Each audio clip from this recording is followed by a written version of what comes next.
We remain steadfast in our commitment in delivering local news that matters.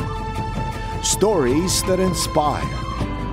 Enriching the lives of Filipinos in the Philippines and across the globe. This is your GMA Regional TV. Buong puso para sa Pilipino. Narito na ang mga pinakamalalaking balita ngayong Martes. Bangkay ng hindi pa nakikilalang lalaki natagpuan sa isang bangin sa Balayan, Batangas. 30 bahay sa Calambas City, Laguna, tinupok ng apoy. Nasa 100 individual apektado ng sunog. Pinsala ng El Nino sa agrikultura sa Calabarzon umabot sa mahigit 407 million pesos ayon sa DA. Isang digital network advocate naniniwalang dapat isama sa mga kolehiyo at state universities ang digital literacy program. Mga nakatatanggap ng tech scam, saan nga ba dapat dumulog? At isang establishmento sa Lipa City, prioridad na i-hire ang mga senior citizen edad 60 pataas.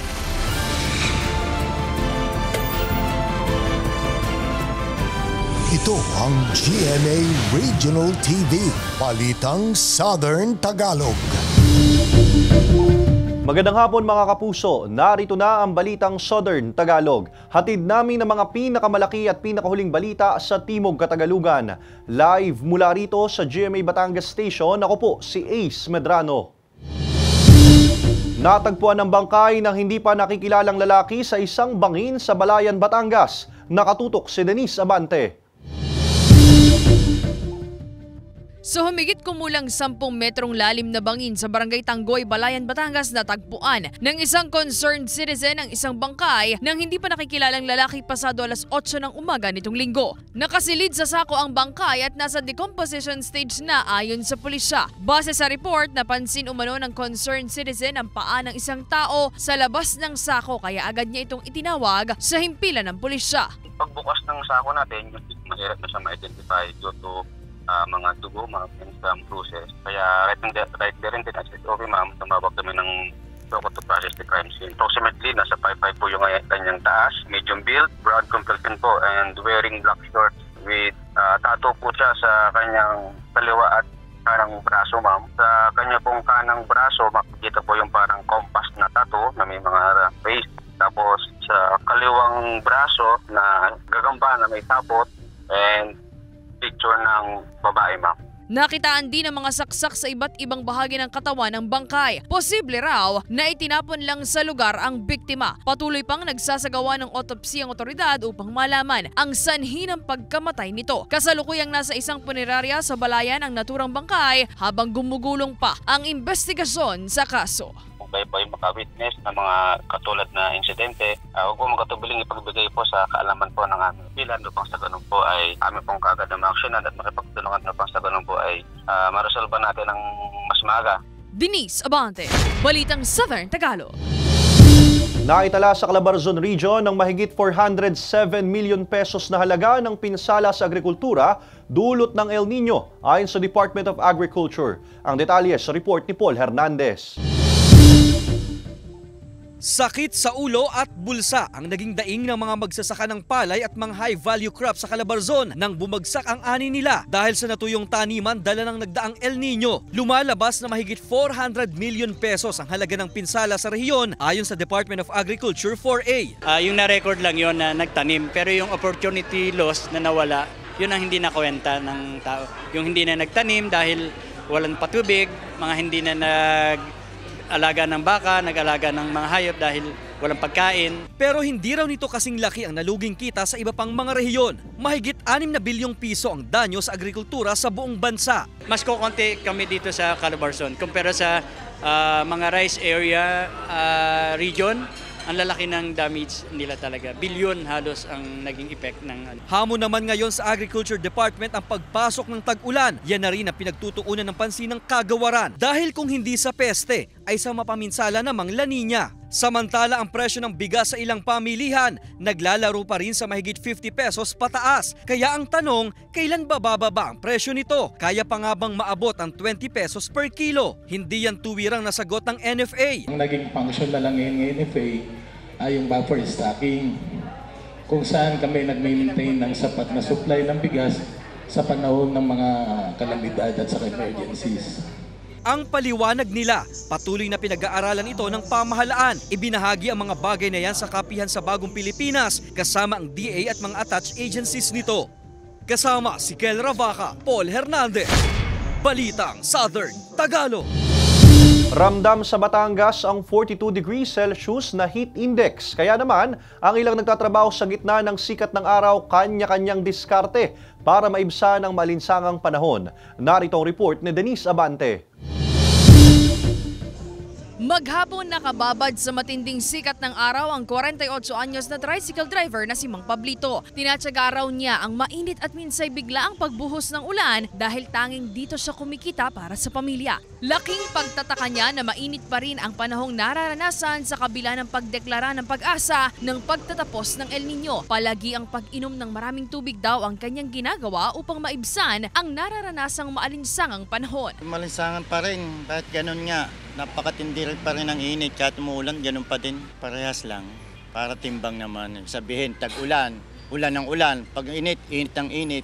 Minum na kami maraming tubig para lumakas naman ang katawan. Bilad din sa initaan ang tindero ng prutas na si Ricky. Kaya laking pasasalamat na lang daw niya na kahit papaano ay hindi siya nagkakasakit sa kabila ng pabago-bagong panahon. Siguro sanay-sanay din lang. Palibasa ako sanay lagi sa labas. Kaya nga yung katawan parang sanay na rin sa init. Kahit sobrang init, araw-araw pawisan, hindi mo naman nagkakasakit. Ika nga malakas ang resistensya. Maraming tubig. Napakaraming tubig. Talagang puro tubig na kati. Ang pawis ko hindi na nawala. Ngayong araw na itala ng pag-asa ang 42 degrees Celsius na heat index sa Ambulong, Tanawan City, Batangas. Nangyayari po talaga yan kahit po nakadeclare na yung pag-ulan sa pag-asa. Sa ngayon po kasi ang nararanasan natin ay southwest monsoon affecting weather sections of southern Luzon, kasama na po dyan ng Batangas and Visayas. Medyo in danger na po siya, delikado po siya sa mga may high blood. Kaya kung hindi naman po kailangan na lumabas, iwasan po natin ang mainit na panahon. Simula po alas 10 hanggang alas 4 ng hapon. Iba yung pag-iingat at palagi ang pagdadala ng mga pananggalang sa init at ulan ang ipinapayo ng mga otoridad dahil posible pa rin daw makaranas ng panakanakang pag-ulan pagdating ng hapon, dala ng localized thunderstorms. Mainam din ang pagkain ng mga prutas at gulay upang mapanatili ang lakas ng katawan at resistensya laban sa mga sakit. Denise Abante, Balitang Southern Tagalog. Sinisimula na ang pagre-repair sa ilang paaralan sa Lipa City mahigit isang buwan bago ang pasukan. Samantala, lumang gusali sa Pinagtungulan Elementary School sa lungsod nakatakdang i-demolish. Alamin yan sa report ni Paul Hernandez.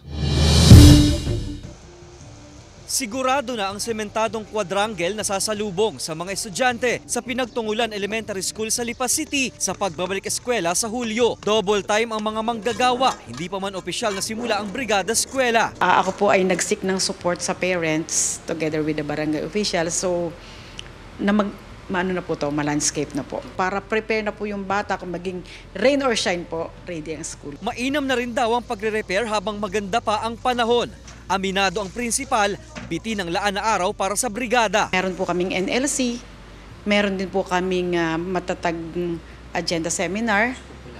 Kukulangin po, tapos yung brigada po parang kasama din, ilang araw din lang po doon. Sa susunod na mga araw, babarikadahan ang all-type na school building na ito. May notice for demolition na raw dahil sa unti-unti na nitong pagkasira dala ng katandaan. Nag-secure na po agad ako ng permit for demolition and luckily, nag-grant po to na ma-demolish. 4 na silid-aralan nito ang hindi na mapakikinabangan. So nagre-request po sana kami na mabigyan kami ng building. Sino po ang may mabuting puso na magbigay sa amin ng building? Ayon sa DepEd Lipa City, ilalagay raw ito sa kanilang work program para sa replacement. Whether ito ay galing sa local school board, Special Education Fund o galing ito i-request namin sa central office. Pagka ganoon may approve for demolition, malaki ang chance na mabigyan siya ng pondo. Mula sa dating bilang ng mahigit 600 estudyante sa nakaraang school year, inaasahang lolobo ito sa 800 sa pasukan. Kasama si Kel Ravaca, Paul Hernandez, Balitang Southern Tagalog.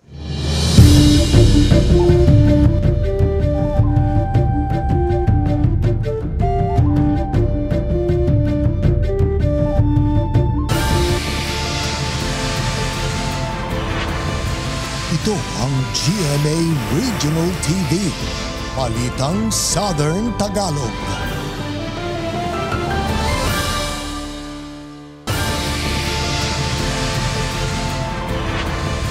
Ito ang GMA Regional TV, Balitang Southern Tagalog.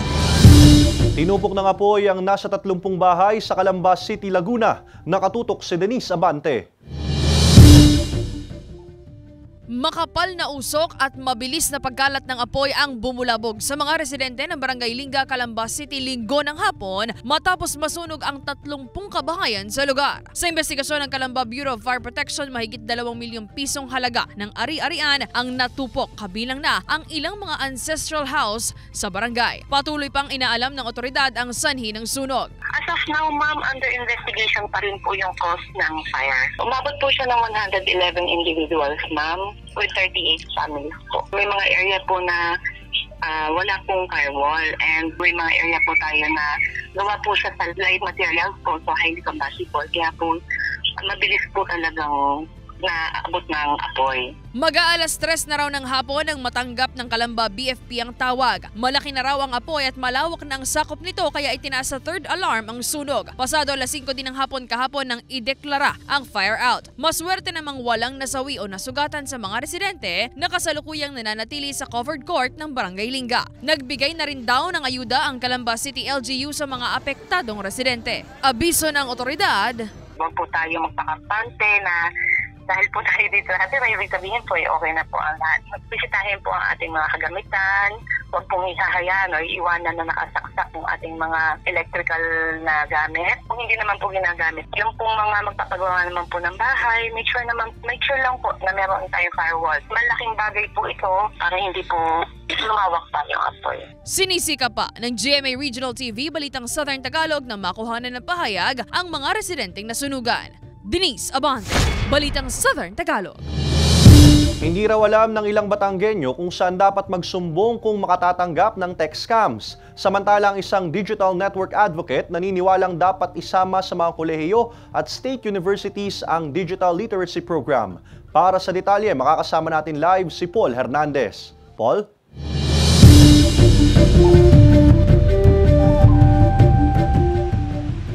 Ace, kung maituturo lamang daw sa mga estudyante yung digital literacy program, may tsansang maituro ito o maibahagi ito sa miyembro ng pamilyang walang exposure sa digital space.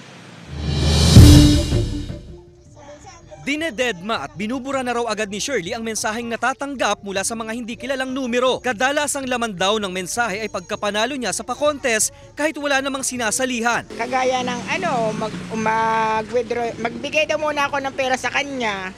Tapos saka may marireserve daw akong pera. Ayon sa Department of Information and Communications Technology o DICT, ito nga raw ang dapat na ginagawa ng publiko. Pero bukod dyan, alam din kaya ng ilan na pwede nilang isumbong yan sa ahensya.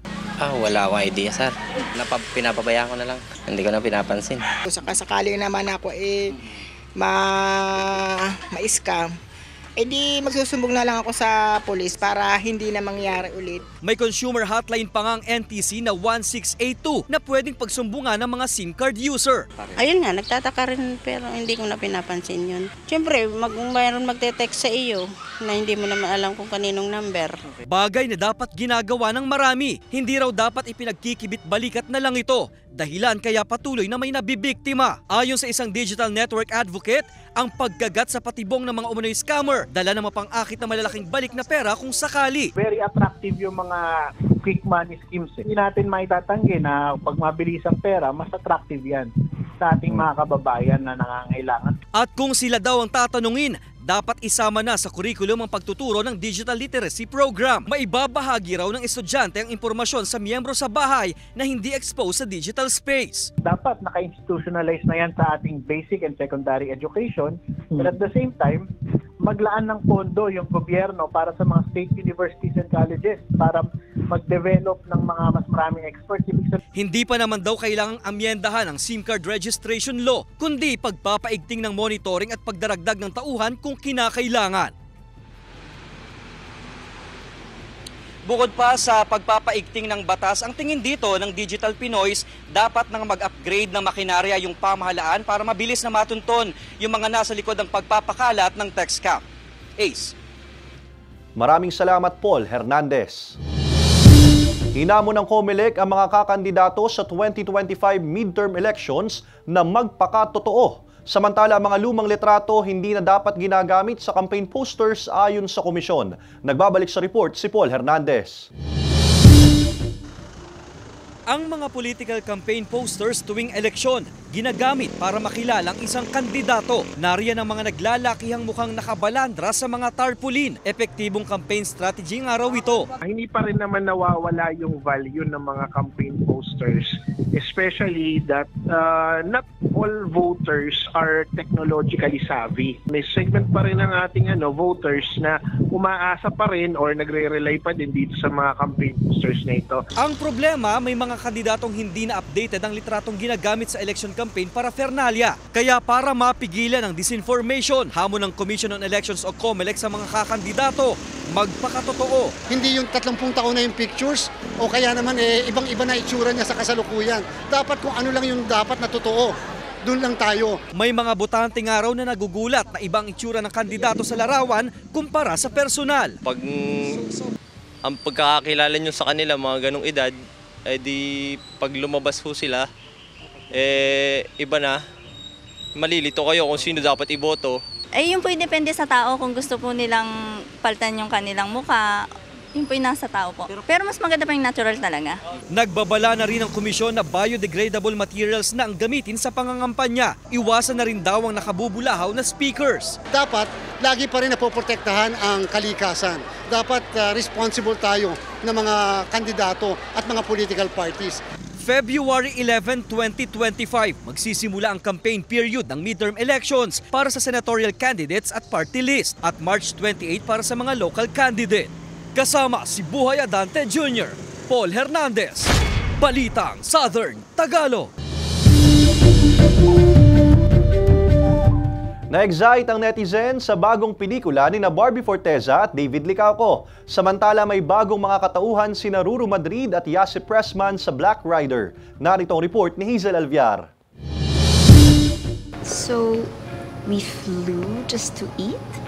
Muling ipinakita ni Barbie Forteza at David Licauco ang kanilang nakakakilig na chemistry sa bago nilang pelikula na That Kind of Love. Sa teaser pa lang ng pelikula, kinilig at na-excite ang netizens, lalo na ang Barda fans. Gumaganap si Barbie bilang Mila, isang dating coach na tutulungan si Adam, ang ginagampanan ni David na maghanap ng isang espesyal na tao. Pero ano kaya ang mangyayari kapag siya ang mahulog dito? Mapapanood na sa mga sinihan ang That Kind of Love sa July 10. Samantala, magbabago ang takbo ng kapalaran ni Elias at Bane, ang mga karakter ni Ruru Madrid at Yasi Pressman sa Black Rider. Dahil hindi alam ni Elias ang sinapit ng kanyang pamilya, si Edgardo lang ang magsisilbi niyang kakampi. Sisimulan na rin ni Bane ang bago niyang buhay bilang anak ni former Senator turned President William Romero na karakter naman ni Roy Vinzon. Matatanggap kaya niya bilang tunay na ama ang taong nagpadanas ng pasakit sa mga mahal niya sa buhay? Lahat ng yan abangan sa Black Rider pagkatapos ng 24 oras. Hazel Alviar, Balitang Southern Tagalog. Good news mga kapuso, sa mga naghahanap ng trabaho, naghahanap ang Kapuso Network ng mga sumusunod. Assistant Vice President, New Business Development, Assistant Publicity Manager for Entertainment, Corporate Strategic Planning Manager, Research Manager, Assistant Research Manager, Research Analyst, Auditor, Junior Accountant, Program Administrator, Staff Assistant, at iba pang makikita sa inyong TV screen. Para sa kumpletong detalye at sa mga nais mag-apply, bisitahin ang careers.gmanetwork.com.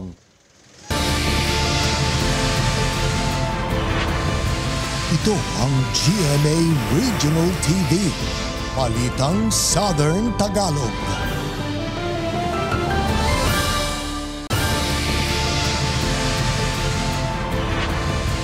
Ito ang GMA Regional TV, Balitang Southern Tagalog.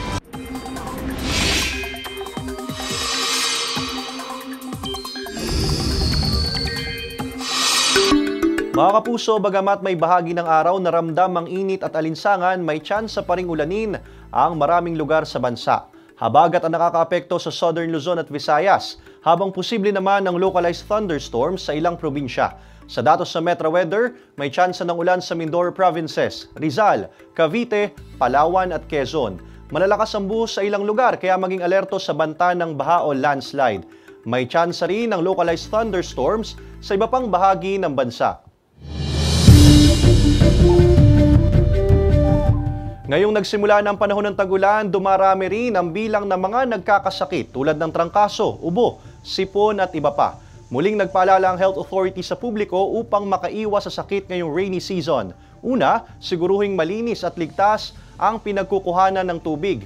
Kung hindi nakatitiyak sa kalidad, pakuluan ito ng 1 minuto. Iwasan ding magbabad sa baha upang makaiwas sa leptospirosis. Huwag hayaang may mga naiipong tubig sa mga lalagyan na maaaring pangitlugan ng mga lamok na nagdadala ng dengue. Ugaling uminom ng vitamins upang may pandagdag proteksyon sa katawan. Agad magpakonsulta sa doktor kung may mga sintomas ng pagdudumi o mataas na lagnat at panatilihing malinis ang kapaligiran. Nag-aanap pa rin ng mapagkakakitaan ng ilang senior citizen sa Batangas. Samantala ang isang negosyo sa Lipas City, prioridad na i-hire ang mga senior citizen na may edad 60 pataas. Alamin yan sa report ni Paul Hernandez. Gustuhin mang magtrabaho sa isang kumpanya. Sino pa raw ba ang kukuha sa 64 years old na si Sylvia? Lalo't partikular sa edad at natapos ang karamihang employer. Senior na. Di patinda-tinda na lang sir ang kaya. Ay sa amin din, sir mag-asawa, saan kami kukuha na aming kakainin sir. Kabaligtaran ito sa hinahanap na empleyado ng isang pastry shop sa Lipas City. Ang kailangan nila, senior citizen, edad 60 years old and above. We want them to feel na kung able and willing pa kayong mag-work, go, join kayo sa amin. Kasi para ma-feel nila na, ay, may purpose pa tayo. Viral ang job posting sa social media na humakot ng libu-libong shares, reacts at positibong komento. Agad bumuhos ang nagpadala ng mga resume. Very excited. Yung may matutunan din po sila from us, may matutunan din po kami from them. 4 na oras lang daw ang duty sa shop, na para bang naglilibang lang. Kung ano din lang naman yung ginagawa mo sa bahay, yun din ang gagawin mo dito. Kaya kung parang wala lang pagbabago. Di ba? Magliligpit ka ng table, magsiserve ng customer. Natuwa rito ang Office for Senior Citizens Affairs o OSCA, Lipas City. Dapat daw inormalize ang pagtatrabaho ng mga senior citizen basta't kaya pa. Kumikita ko ng kaunti, masaya ako. At yung interaction ko sa mga tao ay masaya, di ba? Napapataas daw nito ang moral ng mga matatanda. Dahil pakiramdam nila, may kaya pa silang gawin. Kumikita na, may benepisyo pa sa mental health. Na-maintain po nila yung kagandahan na kalusugan ng kanilang kaisipan. At naiwasan nga po yung mga issues na may kinalaman sa pag-question ng kanilang self-worth and even yung pag-question po ng kanilang self-esteem. Gusto raw ng shop owner na mas dumami pa silang nagnenegosyo na nagbibigay ng oportunidad sa mga nakatatanda. Kasama si Kel Ravaca, Paul Hernandez. Balitang Southern Tagalog.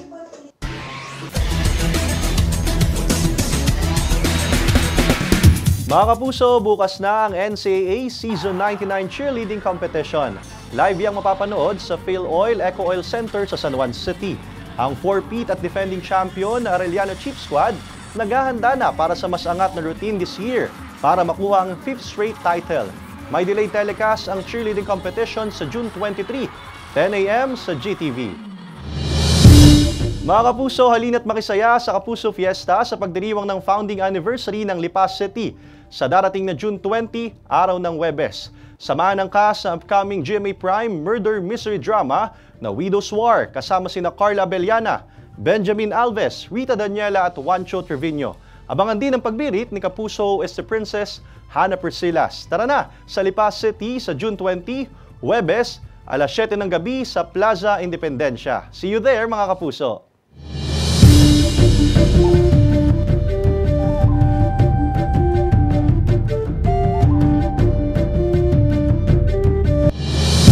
Samantala, mapapanood nyo po ang episode na ito at iba pang pinakuhuling lokal na balita sa official website ng GMA Regional TV, www.gmaregionaltv.com. Pwede rin kayo bumisita sa aming official YouTube channel, GMA Regional TV, at i-click ang subscribe button para sa pinakamainit na balita mula sa rehiyon. Dahil sa GMA Regional TV, local news matters. At yan ang mga pinakamalaki at pinakahuling balita sa Timog Katagalugan. Maraming salamat sa pagsama sa amin, pati na mga kapuso sa ibang bansa na tumutok sa mga balita sa rehiyon. Kami, ang GMA Regional TV Balitang Southern Tagalog. Buong puwersa para sa mas malaking misyon at mas malawak na paglilingkod sa bayan.